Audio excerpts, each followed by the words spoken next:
مدینہ کیا ہے؟ ہمیں جو کچھ بھی ملا ہے مدینے سے ملا ہے۔ میں تو ہمیشہ یہ مانتا ہوں، بتاتا بھی ہوں اللہ کہ اترا تو دین مکہ میں ہے، وحی کا نزول وہاں ہوا، 13 سال وحی کے مدینے میں آقا علیہ السلام نے گزارے، اور 10 سال جو آخری تھے مدینہ طیبہ میں۔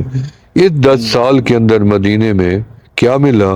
پردے کا حکم ملا تو مدینے میں، زکوٰۃ کا حکم ملا تو مدینے میں، جہاد کا حکم ملا تو مدینے میں، شراب حرام ہوئی تو مدینے میں، تحویل قبلہ ہوا تو مدینے میں، جمعہ کا حکم ملا تو مدینے میں، عیدین کا حکم ملا تو مدینے میں، رمضان کا روزہ ملا تو مدینے میں، حج کا حکم ملا تو مدینے میں، پہلی مسجد اسلام کی بنی تو مدینے میں، پہلی آذان ملی تو مدینے میں، پہلی قبر بنی جنت البقیع بنی تو مدینے میں، ما بین بیتی و منبری روضۃ من ریاض الجنہ، 2 رکعت نماز بندہ پڑھ کے نکلتا بعد میں ہے، گناہوں سے پاک پہلے ہو جاتا ہے۔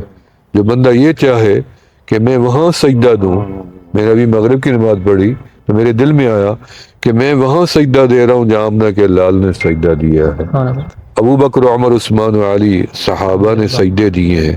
یہ وہ بقاع نور ہے، ریاض الجنہ، ما بین بیتی و منبری، ما بین بیتی و منبری روضۃ من ریاض الجنہ۔ علماء نے لکھا ہے قیامت کے دن یہ پورا ٹکڑا جنت البقیع کا اللہ جنت میں لے لیں گے۔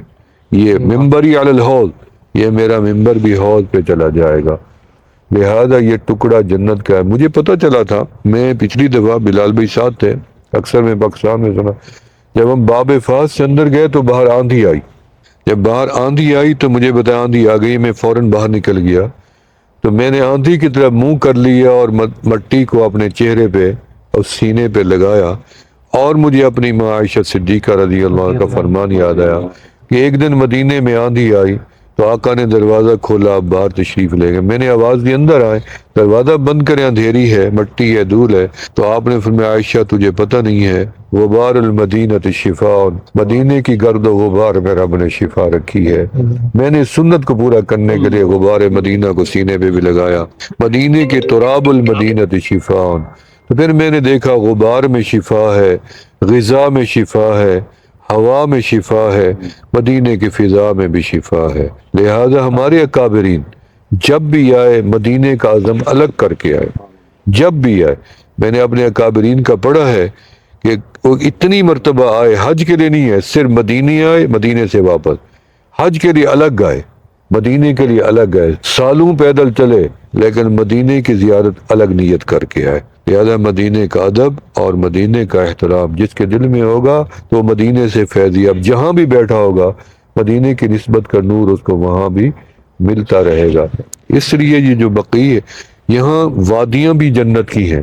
احد پہاڑ کا آپ نے اکثر سنا ہوا ہے، پہاڑ جبل کو کہتے ہیں، جبل من جبال الجنہ یحبنا ونحب، یہ ان پہاڑوں میں سے ہے۔ ویسے تو پہاڑ اکثر جنت میں جائیں گے، جبل عیر نبی علیہ السلام نے فرمایا یہ جہنم کا پہاڑ ہے پورا، لیکن جہنم میں وقودها الناس والحجارہ، حجارہ کا لفظ ہے، جبال کا نہیں ہے۔ پتھر چند پتھر ہوں گے جو جہنم میں جائیں گے، وہ پتھر جائیں گے جن کی دنیا میں پوجا کی جاتی ہے، جو اصنام بنائے گئے ہیں، عبادت کے لیے رکھے گئے، وہ اپنے جھوٹے خداؤں کے ساتھ جہنم میں جا کے جلیں گے، آنکھوں سے دیکھیں گے، وگرنہ اکثر پہاڑ جنت کے پہاڑ ہیں۔ تو احد پہاڑ ان میں سے، طور پہاڑ جنت کا، ابی قبیس جنت کا، جبل رحمت جنت کا، یہ تو پکی بات ہے۔ جیسے وادیاں ہیں، جیسے دریائے نیل ہے، دریائے جیحان ہے، سیحان ہے، دریائے دجلہ ہے، فرات ہے، یہ دریا بھی جنت کے، نبی علیہ السلام فرمایا۔ تو وادی عقیق یہاں ہے، یہ پہلی وادی ہے دنیا کی جس کا پانی اوپر کو جاتا ہے۔ یہ معراج والا راستہ ہے، رسول مکہ سے چلے تو بیت المقدس تک گئے۔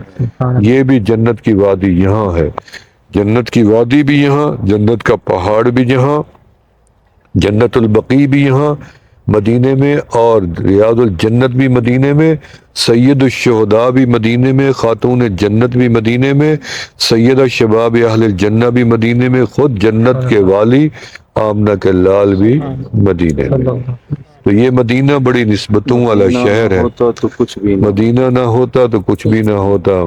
مدینہ وہ بستی ہے جہاں رات دن میرے مولا تیری رحمت برستی ہے۔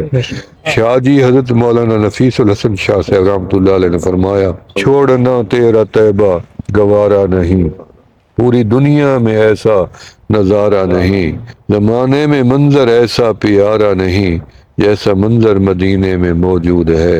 پھول کھلتے ہیں پڑھ پڑھ کے صلی اعلیٰ، جھوم کر کہہ رہی ہے یہ باد صبا، ایسی خوشبو چمن کے گلوں میں کہاں جو نبی کے پسینے میں موجود ہے۔